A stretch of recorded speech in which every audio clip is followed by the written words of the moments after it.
Real talk, real talk, real talk, real talk. I'm Tim McGee. Jury, I will now read the verdicts as they will appear in the permanent records of the 4th Judicial District. State of Minnesota, County of Hennepin, District Court, 4th Judicial District. State of Minnesota Plaintiff versus Derek Michael Chauvin, Defendant. Verdict, Count 1.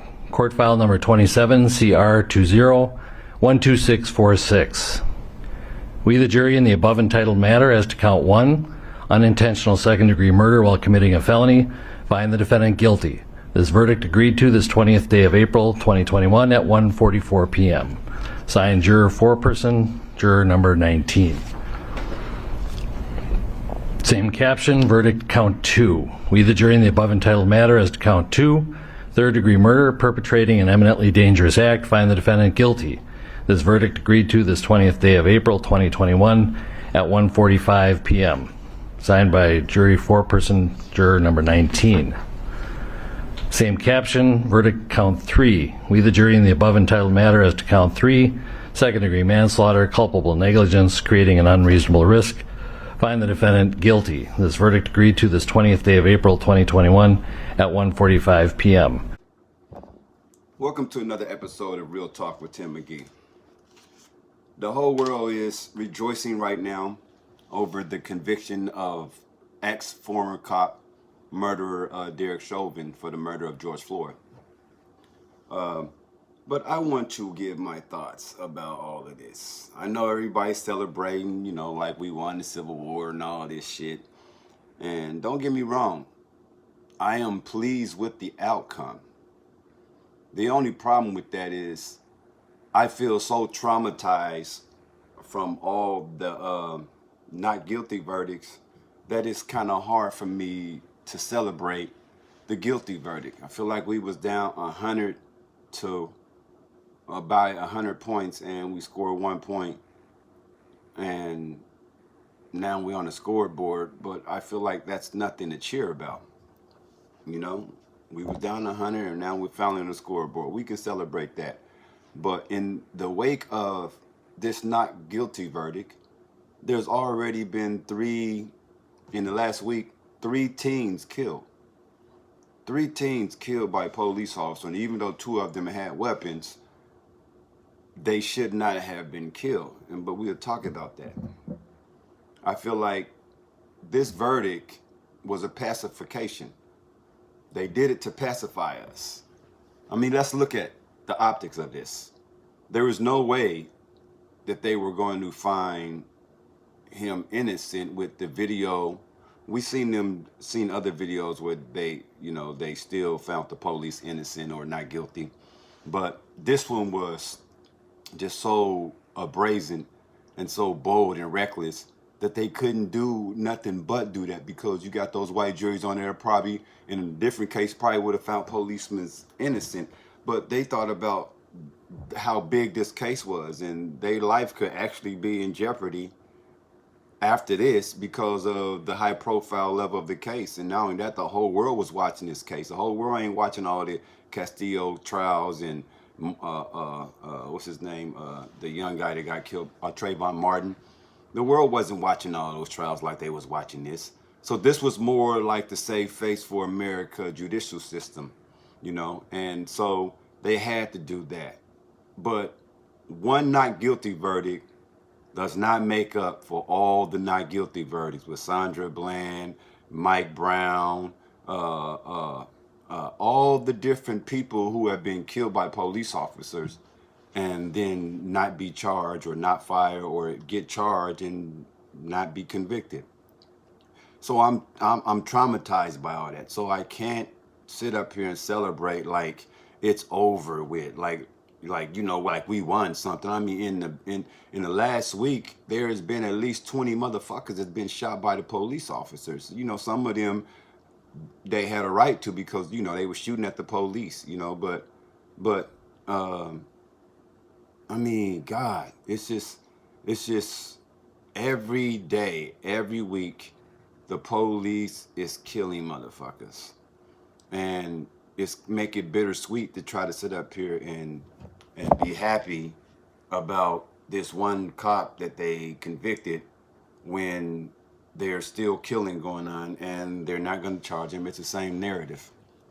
So I just wanted to give my take on that. You know, that picture of him being handcuffed and led out of the courtroom, I swear that has to be the picture of the year. Time magazine have to put that on their cover as 2021 picture of the year, polarizing moment. You know, I guarantee you they might put him on the front page of Time magazine 2021 because this is big as far as our judicial system willing to hold cops accountable. They usually never do. But I don't want to make a long story on this. I just wanted to give my thoughts about the verdict. I'm pleased with it. It means something. I don't want to belittle the meaning of it, but it's fool's gold. Unless they're going to have this same so-called justice for all the other people that's been shot, then it doesn't mean anything. It's a slap in the face. You know, I mean, George Floyd family is just one family. What about all the other families that their loved ones been murdered by the police officer and the police officer still working or no charge or they get charged and get acquitted? No matter, they can't celebrate. The people who lost, it's not about being selfish, not being happy. No, how can you be happy for someone else, family member who got justice when you and so many other families didn't get justice? It's bittersweet. And I haven't even had a loved one get killed by the police officer, but I can't even celebrate in this victory because, like I said, we was down by 100 points and we scored one. So now we finally on the scoreboard, but I can't cheer for that. So we're heading to a dark time. I say this all the time in my videos, you know, that we're heading to a dark time. You know, every month I got to do stories about police officers killing us, black and brown people, you know, and most of the attention be on black people, and the left in the wind is my brown brothers, you know, like what happened to Adam Toledo.